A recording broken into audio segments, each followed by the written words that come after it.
On her wedding day, Clara, radiant in her white dress, was excited to release a pigeon as a symbol of love. But as she held the bird, she noticed a small note tied to its leg. Thinking it was a harmless joke, or maybe a sweet message, Clara quickly unfolded the note with a smile. What she read made her face go white and her hands shake. Clara's husband-to-be, Michel, was watching on, confused as she started to fidget with the leg of the pigeon they were supposed to free in a couple of seconds. At first, he had no idea what she was doing. But then he saw that she had taken something off the animal's leg, a very small metal tube, and he watched Clara open it up with bated breath. Other guests of the wedding seemed to notice this strange behavior as well, especially when Clara let go of the pigeon too early when she was struggling to open up the metal container. People tried to catch the animal again, but it quickly flew off. They asked Clara why she did that, but the woman did not even pay any attention to them. Her sole focus was on the container. Within seconds of letting go of the pigeon, she had managed to open it up, revealing a small piece of paper. Without anybody else being able to see it, he folded the small piece of paper open and only needed a few seconds to read the entire contents. Michael could see how all the color started to drain from Clara's face. He was afraid she might pass out. He grabbed her by the arm to support her and then asked what was on the small note and how she knew that she needed to open the container. Clara did not say a word. She was silent until she regained her composure. Then she looked Michael directly in the yesies, and it was not a look he had expected to see. Clara looked absolutely furious at him. Clara ripped her arm out of Michael's grip and then, without giving the slightest bit of explanation, started to run away from everybody, into the nearby forest. Michael was left behind stunned at first, without a clue about what was really going on here. He then started to run after Clara, but she quickly managed to disappear out of sight. Everybody was talking amongst each other about what was going on, trying to figure out if anybody knew anything more about what had just occurred in front of their eyes. But nobody seemed to have any idea. But everybody was still shocked by Clara running away. And Michael most of all. Just moments ago, he was about to marry the love of his life, his girlfriend of 7 years, and now she was gone. Michael tried to find some comfort with his parents and mother-in-law. They were telling him he had done nothing wrong for as far as they knew, and Michael himself felt the same way. But there had to be something that caused this extreme behavior switch in Clara. And then Michael started to think. It all clearly had something to do with this small note. He had to find a way to figure out what was on there. Seeing as the pigeon was long gone by now, and Clara had taken the note with her, all that was left of the ordeal was the small metal tube in which the note came. Michael and some other guests searched the ground for a while until they finally found it. Michael hoped that there was some identifiable feature on it. And he did find a small logo, but it was of a company that apparently mass-produced these things among many other times. Michael managed to call them, but of course they had absolutely no record of who had bought this tube. They were back to square one, but Michael had another idea about how to find out more. While he was doing this, there were multiple family members and friends out in the forest looking for Clara. But so far, there was no trace of her. There were a lot of roads passing close to the forest, so there might be a chance Clara hitchhiked out of there. Michael could not imagine that this had all been preemptively set up and that somebody had been waiting to pick Clara up or something. While others continued to look for Clara, Michael focused his attention on finding out when and how the note made it onto the leg of the pigeon. He started by tracking back where he had bought them from. The pigeons had not been specifically arranged, but had been part of a wedding photo shoot total package they had ordered. The wedding planner told Michael that the pigeons were always directly delivered by the seller, and of course, he could give him their number. Now, he was getting somewhere. He quickly managed to get in contact with the sellers of the pigeon, and they reacted very surprised to Michael's claim, and to his surprise, they completely disputed it. They always checked their pigeons before delivering them to a customer. They would have noticed if there was a message tube on its leg. They even asked the delivery driver of that day, and she also claimed to have not seen anything nor put anything on the pigeon. If Michael was telling them the truth, then the tube had to have been attached to it after the delivery. And so the time frame got even smaller. The tube had to be put on the pigeon's leg between the delivery and the moment he and Clara took the animal out of their cages for the ceremony. And then it suddenly clicked for Michael. There was only one person handling the pigeons at this time. And that person was his sister Stacy, who had insisted that she would take up this part of the wedding. Michael couldn't find Stacy anywhere. As the realization dawned that she had been absent even before Clara's sudden departure, a chilling suspicion began to take root in his mind. Her unexplained absence at such a critical moment was more than just odd. It seemed almost intentional. As he pondered over her last interactions at the wedding, Michael's heart sank with a growing sense of unease about her potential involvement in this bewildering affair. In the living room, filled with anxious faces, Michael's family convened to discuss the day's shocking events. They couldn't ignore the glaring fact. Stacy's disappearance coincided strangely with Clara's. As they went around, sharing observations and piecing together timelines, the family reluctantly acknowledged the possibility that Stacy might be more than just a missing person in this enigma. Her actions, or lack thereof, pointed to a role they were afraid to define. Alone in his room, Michael was torn apart. The thought of Stacy, his sister, who he'd always trusted, possibly betraying him, was unbearable. He tried to convince himself of her innocence, but the mounting evidence and her mysterious absence gnawed at his certainty. Anguish and betrayal battled within him as he grappled with the possibility that someone so close could be involved in Clara's abrupt and distressing departure. Michael returned to the now empty venue, a place of joy turned to confusion. He moved through the quiet hall, noting things out of place, a stray feather here, a piece of paper there, nothing conclusive, but enough to suggest Stacy had been busily involved in something secretive. Each small clue whispered of her presence and possible involvement, adding layers to the mystery that Michael was desperate to unravel. Back home, the family huddled, sharing their own theories and doubts about Stacy. Some couldn't believe she would do anything to hurt Clara or Michael, while others recounted odd behaviors and conversations they had brushed off as wedding day jitters. The room was thick with speculation, but no clear motive or understanding emerged. Stacy, the girl they thought they knew, had become an enigma, her actions a puzzle they couldn't solve. Michael traced Clara's steps through the venue, her path marked by scattered petals and a faint perfume in the air. Each room told a story of hurried departure, of moments interrupted. Her presence lingered like a ghostly imprint, leading him nowhere. He looked for signs, for anything she might have left behind, but found only the cold trail of her absence, a puzzle with missing pieces. He ventured into the forest, the same path Clara had taken in her flight. Trees stood as silent witnesses to her panic, their leaves whispering secrets he couldn't decipher. He called her name, hoping for a sign, a rustle, anything. But only echoes returned his pleas, mocking his desperation. The forest, with its dappled light and shadow, offered no comfort, only the daunting vastness of the unknown. Michael turned to the wedding guests, each a potential bearer of clues. Their accounts varied, tangled with perceptions and emotions. Some saw Clara speaking anxiously with an unknown guest. Others noticed her distant, preoccupied gaze. Each story added layers of confusion, painting a picture of a day where every smile hid a secret, every glance a question. The mystery deepened, a narrative with too many authors and no clear plot.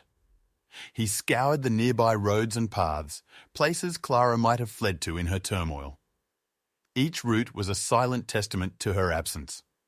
The roads stretched on, endless and empty, leading to more questions than answers. The world seemed to stand still, holding its breath as he searched, but Clara was nowhere. The silence was a heavy cloak, smothering his hopes with each passing lonely mile. As the hours turned into days, Michael's desperation mounted. The initial shock gave way to a deep, gnawing fear. Sleepless nights were spent turning over the events, looking for something he might have missed. Each morning brought a renewed sense of urgency, a fading hope that today would be the day. But as the sun set, he was no closer to finding Clara, and his fear grew that he might never see her again. With heavy hearts, the families agreed it was time to involve the police. Michael, accompanied by both families, filed a missing persons report for Clara and Stacy. The somber atmosphere at the station contrasted sharply with the joyful wedding venue they had left behind. As they provided details, the reality of the situation sank in, and a collective sense of dread settled over them, marking the start of an official search shrouded in uncertainty. The police began their methodical questioning, starting with the wedding guests. Each interview was an attempt to peel back the layers of the day's events, to find a thread they could pull to unravel the mystery. As guests recounted their experiences, the officers listened intently, noting every detail, every inconsistency. The investigation was a slow, deliberate process, with each lead a potential key to unlocking the whereabouts of Clara and Stacy.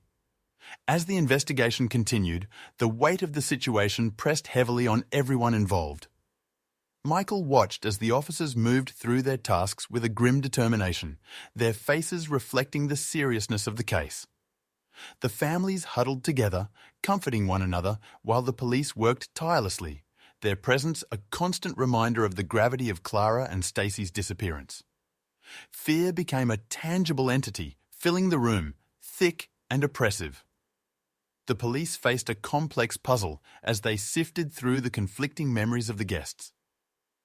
One recalled a tense phone call, another a fleeting, worried expression on Clara's face, yet another an argument heard in whispers. The stories varied, intersecting and diverging in a maddening dance of half-truths and speculation. Each memory was a piece of the jigsaw, but they didn't quite fit together, leaving a picture that was blurred and indistinct.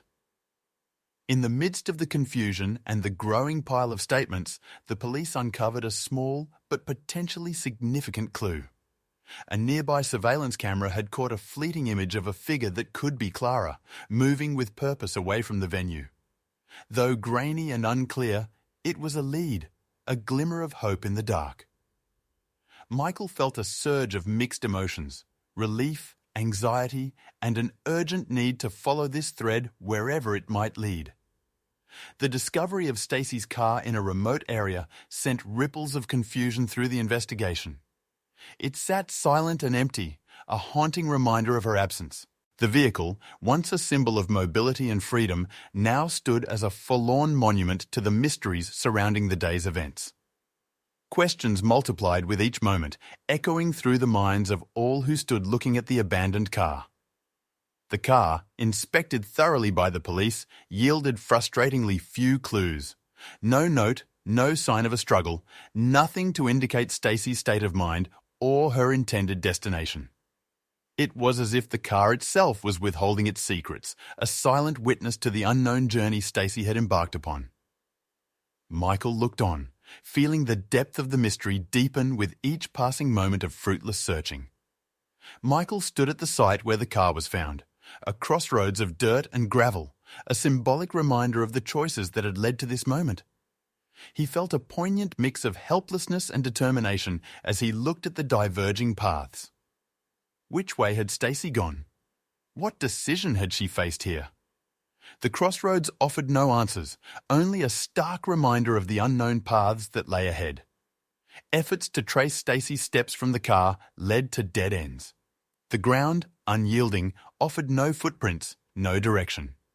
Search dogs circled, noses to the ground, but their whines and confused circling only added to the sense of futility. It was as if Stacy had vanished into thin air, leaving behind a trail that led into an impenetrable nowhere, mocking their desperate need for answers. With each passing hour, the lack of clear leads weighed heavily on everyone. The initial surge of action and hope gradually gave way to a creeping despair. Michael felt it most acutely, a gnawing emptiness that expanded with every fruitless search and unanswered question.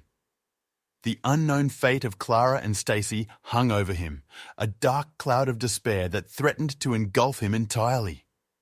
With resolve in their hearts, Michael and a search party set out to comb the area surrounding the abandoned car. Their steps were determined, eyes scouring every inch of the landscape for any sign of Stacy's passage. The group moved in a coordinated effort, their movements a testament to their shared urgency. But as they covered more ground, the silence of the unanswered grew louder, echoing their fears. The wilderness was vast and untamed, whispering secrets of its own as the search party moved through it. Trees rustled and leaves crunched underfoot, the only sounds in an otherwise silent quest. The natural world around them seemed indifferent to their plight, offering no clues, only the relentless expanse of nature. Exhaustion set in, but the searchers pressed on, driven by a dwindling hope that refused to be extinguished.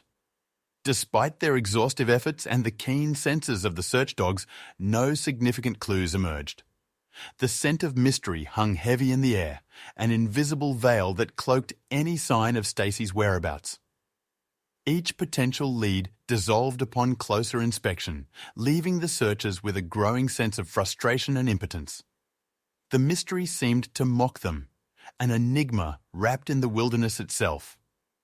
As the sun dipped below the horizon, the light faded from the sky, taking with it the clarity of the day. Shadows lengthened, and the search became more desperate, a race against the encroaching darkness. Flashlights and lanterns pierced the night, small beacons of hope in the vast, darkening wilderness. Michael felt the urgency in every heartbeat, knowing that each passing moment diminished their chances of finding Stacy. The day ended under a sky scattered with indifferent stars, their silent watch a stark contrast to the turmoil below. The search party, weary and disheartened, gathered to review their progress, but there was little to say. No progress, no clues, just a growing sense of despair under the vast, uncaring cosmos. Michael looked up, the stars a reminder of the immense scale of their search and the smallness of their understanding. In the midst of despair, Michael's phone buzzed with a cryptic message that pierced the darkness of uncertainty. It was brief, but its implications were profound. The sender remained unknown, but the message hinted at crucial information about Clara and Stacy. This unexpected beacon of information jolted Michael, reigniting a flame of hope that had begun to flicker and fade. The message was enigmatic, its words casting long shadows of both hope and fear. It suggested knowledge of Clara and Stacy's whereabouts, a tantalizing whisper from the unknown. Michael read and reread the message, trying to decipher its meaning, to find the truth hidden within its veiled words. Each sentence was a riddle, a promise of answers that lay just beyond his grasp. Though shrouded in mystery, the message rekindled a fragile hope within Michael. It was a flicker in the darkness, a potential guide through the labyrinth of despair. He clung to this newfound possibility, allowing it to fuel his determination. The thought that this could lead to Clara and Stacy was a beacon, guiding him back to the path of action and resolve. With renewed urgency, Michael and the police scrambled to trace the origin of the message. Every second counted. The stakes were higher than ever. They worked together, combining resources and expertise in a race against time. Each lead was pursued with fervent intensity as they sought to uncover the identity of the sender and the truth behind their cryptic words.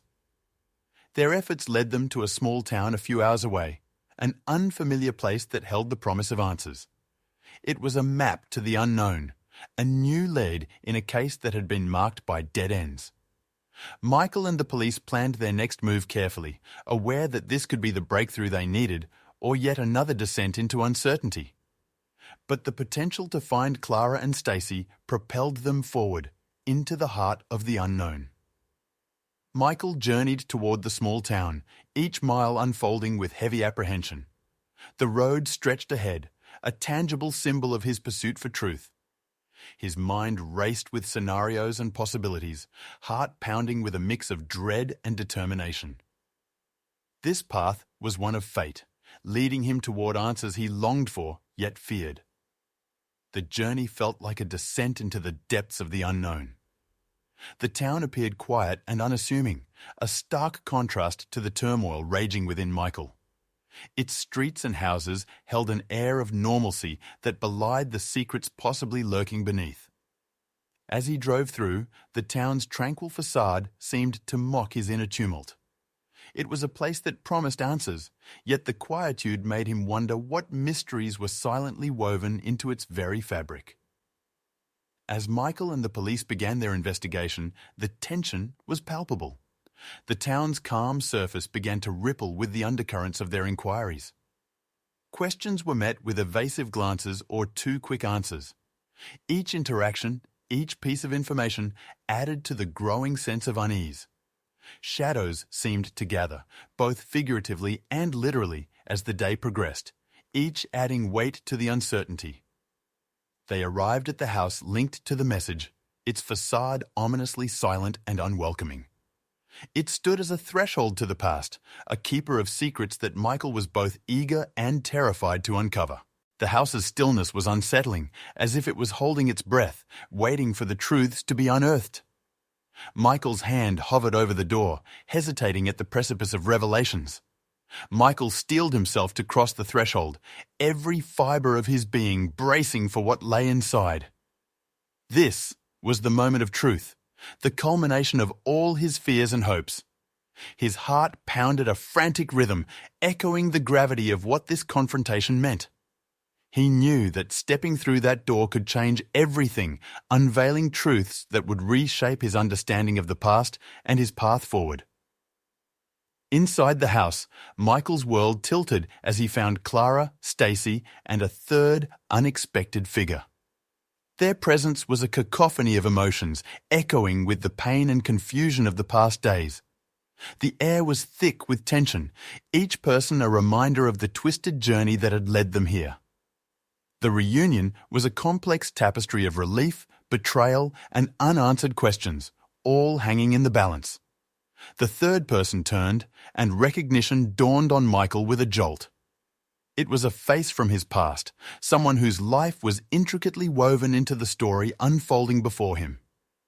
The surprise was a sharp sting, a reminder of forgotten chapters and hidden truths. As the familiar face stared back at him, the past and present collided, blurring the lines between what was known and what was yet to be revealed.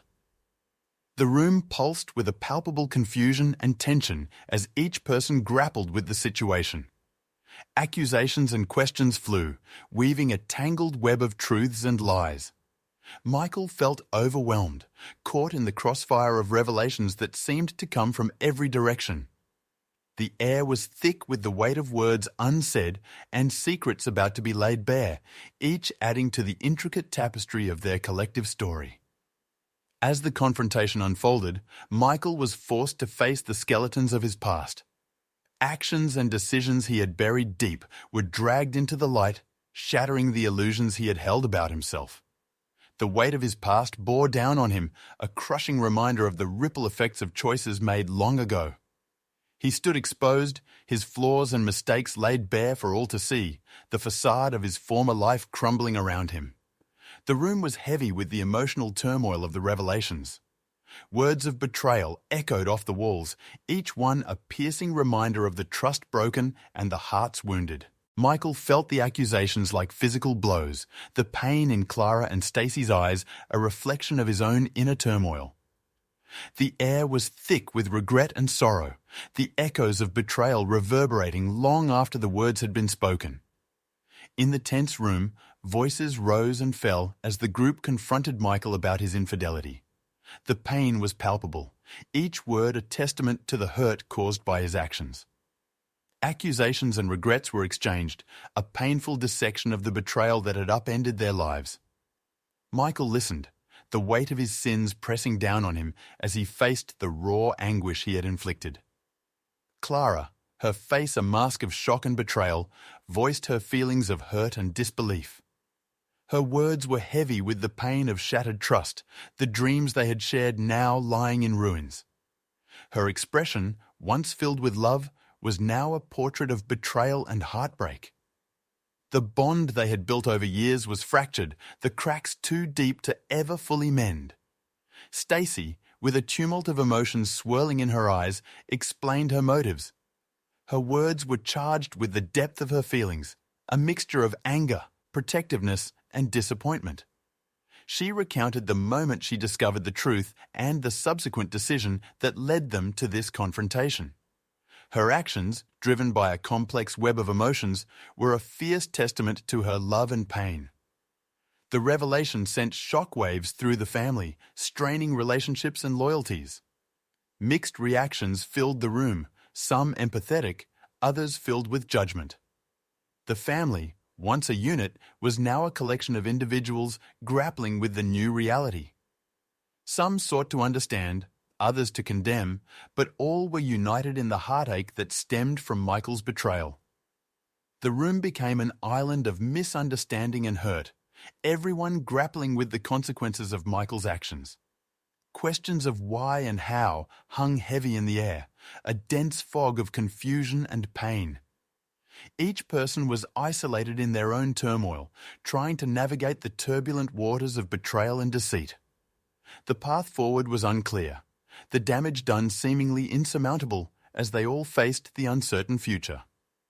Clara, with a voice steady but laced with emotion, declared the end of her relationship with Michael. Her decision was irrevocable, a line drawn in the sand separating their shared past from their separate futures. As she spoke, the finality of her words resonated through the room, marking the end of a journey together and the beginning of a new, solitary path for each of them. Left in the silence of Clara's departure, Michael was enveloped by the echoes of goodbye. He sat, reflecting on the love lost and the pain he had caused, the memories of their time together, a bittersweet symphony of what was and what could have been. Each echo was a reminder of his actions, a reverberation of regret and sorrow in the quiet aftermath of their parting. The family, amidst the turmoil, expressed their varied perspectives on Stacy's actions. Some understood her motives, seeing them as driven by love and a desire to protect, while others viewed them as an overstep, a judgment too harsh. The conversations were a mix of empathy and reproach, an attempt to navigate the complex moral landscape that had been laid bare by the day's revelations. In the wake of the confrontation, the group began the slow process of healing. Each person coped in their own way, some seeking solace in each other, others in solitude. The wounds were deep, the scars likely to last, but there was also a sense of moving forward, of learning and growing from the pain. The healing was not just of the heart, but of the bonds that had been tested and broken. Despite the pain and heartache, life inexorably moved on. The lessons learned were hard but valuable, shaping their futures in ways unforeseen. Each person, now altered by the experience, faced a tomorrow filled with uncertainty, but also possibility.